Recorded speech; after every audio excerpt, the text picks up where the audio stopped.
लक्ष्मी त्रिपाठी या सुद्धा सहभागी झालेल्या आहेत। त्या सध्या आपल्यासोबत आहेत।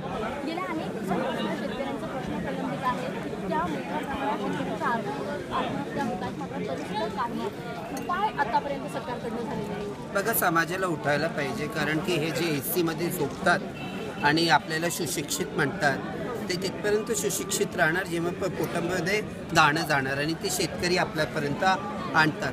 आणि त्या शेतकरीच्या मुद्द्यावर आपण समाज एकत्र नाही आलो तर हे समाज ना लज्जास्पदी आहे, कारण की हे सुशिक्षित समाजचे दर्शन म्हणून हे आहेच नाही। म्हणजे आपण कलंक झालेलो आहोत। समाज, मुख्यधारा समाज जे म्हणतात आम्ही सुशिक्षित आहोत, ते कलंक आहेत समाजावर, कारण की ते आपल्या शेतकऱ्यांबरोबर बळीराजाबरोबर उभे नाही राहू शकत।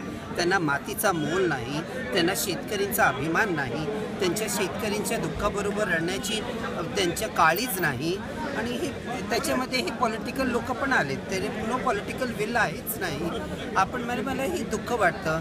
आपण महाराष्ट्र म्हणजे पूर्वगामी राष्ट्र म्हणतो, we are the most educated, आपण फार इकॉनॉमिकली सर्वात मोठे पुढं आहोत, पण काय करत आहोत आपण इंडस्ट्रियलिस्टला कर्ज देतो, ते कर्ज माफ करतो, टॅक्सपेयरच्या पैशाने आपण असे शेतकऱ्यांना कर्ज देतो, ते कशाला माफ करत नाही। आज एका व्यक्तीचा, एका मोठ्या इंडस्ट्रीचा तुम्ही कर्ज बघणार तर पूर्ण भारताचे जितके किसान आहेत त्यांची जे कर्ज आहे त्याच्यापेक्षा डबल आपण कर्ज इंडस्ट्रियलिस्टला दिलेलो आहोत। त्याच्यामध्ये पण माफी करण्याची अवकात सरकार ठेवते, तर आपण किसानासाठी का नाही करत आहोत, शेतकऱ्यांसाठी?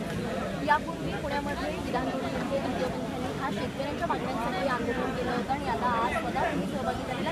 शेवटपर्यंत कशा पद्धतीने आम्ही शेवटपर्यंत राहणार। 1000 पत्र लिहून दिलेले आमचे समाजाचे लोक, पन्ना गाभरे आणि यांचं पूर्ण टीम पुण्याचं उपोषणावर बसले, तरी पण त्यांना लाज नाही वाटतो। आम्हाला मुलं बाळा नाही आहेत।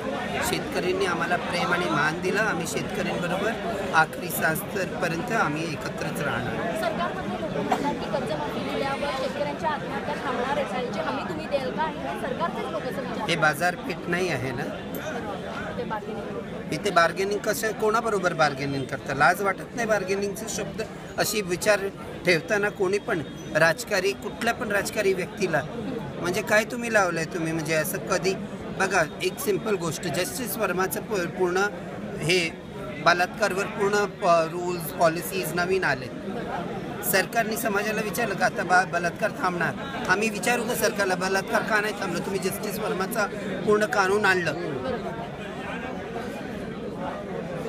हे बलात्कारच आहे ना शेतकऱ्यांचं, की तुम्ही इतके मजबूर करता की शेतकरी आत्महत्या करते।